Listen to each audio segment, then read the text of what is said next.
Hi, my name is Dhwani and today we'll be reading a beautiful story called What's in a Name. This story is from a book called Buddhist Stories, which is authored by Preeti Vyas and it is published by HarperCollins Children's Books. So, let's get into it. What's in a Name?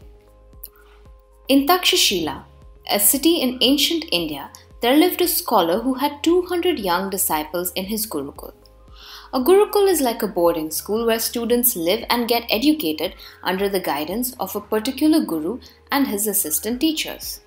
The Acharya's name was Guru Vivesha and he was very famous. Parents from all over the country wanted their children to study in his Gurukul, but he took only 25 new students each year. Sometimes eager parents spent days and nights camping outside the gates of the Gurukul in the hope that their child would be among the lucky few. Guru Vivesha was so sought after because students who got educated at his Gurukul could recite hundreds of chants from memory, they could solve complicated mathematical equations in a jiffy, and they were also very clever with their hands. They could forge beautiful swords, nurture fruit-bearing trees, and sculpt amazing pottery. But more important than all of these was the fact that the students from Guru Vivesha's Gurukul were kind, compassionate, and wise. A new year had just begun and a fresh batch of students had recently joined the school. In those days, the Gurukuls followed a unique custom. At the start of a year, just like today's students get assigned to a particular classroom or teacher, in a Gurukul, students were given a new Gurukul name. 25 bright young students stood in front of the Acharya awaiting their new names. There was a reason for this. At a Gurukul, students could come from all sorts of families. The child of a king could be in the same class as the child of a poor farmer. The daughter of a teacher could be learning alongside the daughter of an army general. This system was created in order to make sure that everyone was treated equally. New names for all the students ensured that each of them began their new journey from the same starting line with no idea about their family background or wealth of the other students. Guru Vivesha began giving out names. He was a bit funny when he gave out names and chose them quite randomly. As the students came up to him one by one, he would look at their faces and announce their new names. "Sunrise will be your new name," he said to the first student in the line. "Turmeric, Mogra, and Good were the next three names." He kept going on with whatever names came to his mind at that moment. Finally, it was the turn of the last child in the line, a nervous 11-year-old who would not dare look up at the teacher. He was so scared that all he could do was stare at the ground, his toes curling up with fright. Guru Vivesha looked at him and said, "What's wrong, young man? Are you scared? Are you hungry?" The little boy was too scared to answer. All he could mumble was, Yes, Guruji." Guru Vivesha was also tired and hungry by this time, so he looked at the boy and said, "Okay, your Gurukul name will be Hungry.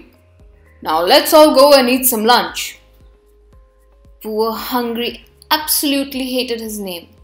Every single day at meal times, someone would crack a joke about his name, saying things like, "Are you always hungry?" And if he would protest, some other student would say, "Are you angry? I thought you were hungry. Here, have an extra puri. Ha ha ha ha ha." He was also made to be the first to try out the new dishes or healthy concoctions that came out of the Gurukul kitchen.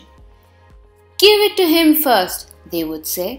"After all, he is hungry." And they would all burst into laughter.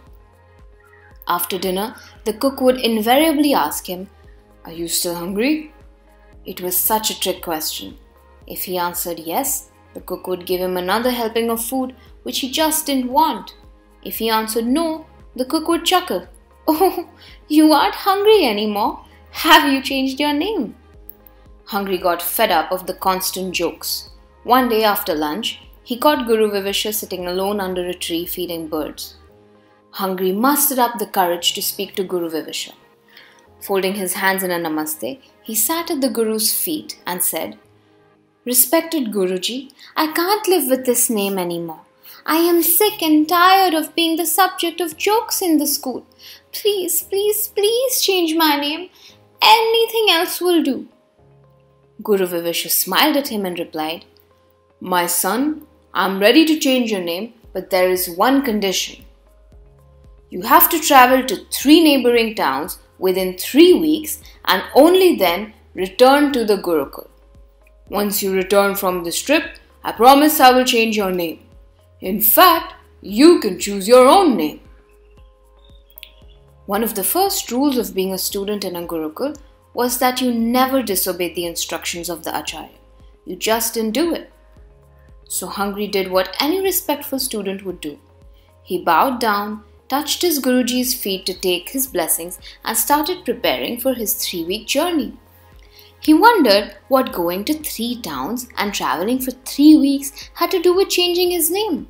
But it was his Guruji's instruction, and since he was the wisest person he knew, Hungry decided to follow his word with an open mind and sincerity. It took him a week to reach the first town. He had to walk a fair distance, but then he managed to get a lift with a farmer on his bullock cart. What is the name of the town we are going to? Hungry asked the farmer. The farmer replied, Oh, it is called Hasipur, the town of laughter. Hungry was really excited. The residents of the town must be in a good mood all the time. A town called Laughter had to be one fun and happy place. However, Hungry was in for a rude shock. Hasipur was the most morose, sad place he had ever seen. Nobody seemed to be smiling. Laughter seemed to be completely absent in this town. All around him, he saw people going about their day's work with sad, somber, long faces. He sat down to rest at a roadside food stall. He asked an old man, How come you are all so sad? Your town is called Hasipur. Shouldn't you all be happy? The old man replied, Well, this town has experienced a lot of disasters, floods, famines, hurricanes. Now nobody smiles.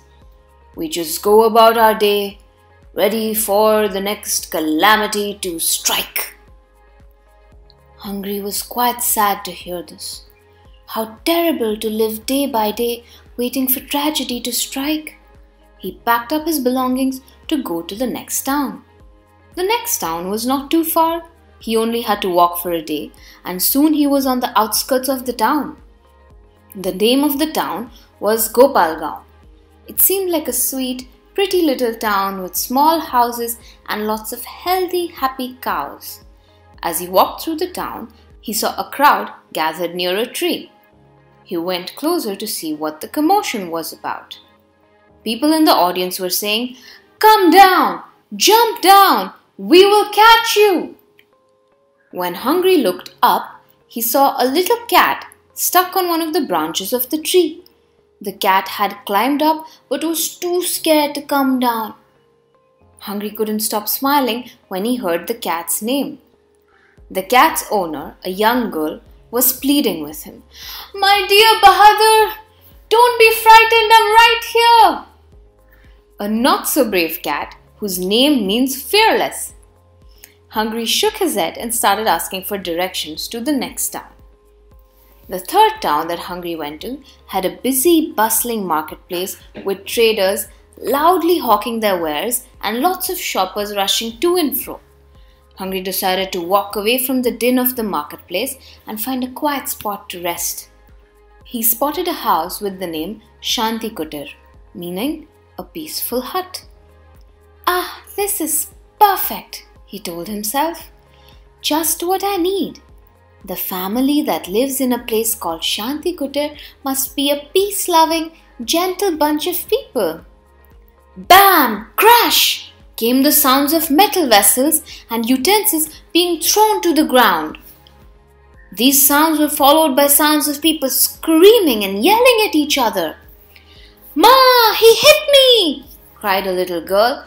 But Ma, she hit me first! Shouted her little brother. And then Hungry heard the mother shout at them, really loudly, "Will you two please stop fighting?" And right at that moment, a little baby started wailing at full volume.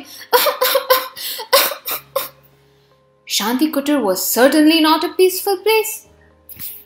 Hungry shook his head, grinned, and started his journey back home to the Gurukul. It took him another week to reach the Gurukul. Guru Vivishar was waiting for him under his favorite tree. Hungry took the Guruji's blessings, folded his hands in a namaste, and sat down at his feet. "So are you ready for a new name, Hungry?" asked the Acharya. Hungry bowed his head and said, "Guruji, I don't want to change my name anymore. On this trip, I saw a town called Hasipur that was full of sad people. I saw a scared cat named Bahadur. On my third stop, I saw a family of extremely loud and quarrelsome people who lived in a house called Shantakutter. I realize now that the name of a person, animal, or place is not important. What is important is our actions. What really matters is how we conduct ourselves. Now I know why you are known as one of the wisest gurus in the entire country. I'm going to stop worrying about how other people address me or speak to me. Instead, I'm going to start focusing on my own actions and behavior. Thank you for teaching me this important lesson." Then, to everybody's surprise, Guru Vivishar did something nobody had seen before. He stood up, put his hands on Hungry's shoulder, stood him up, and held him in a tight hug. He was so proud of his student for learning this beautiful lesson. That's the end of the story. I hope to see you again next time with another amazing story at A Story A Day. Bye.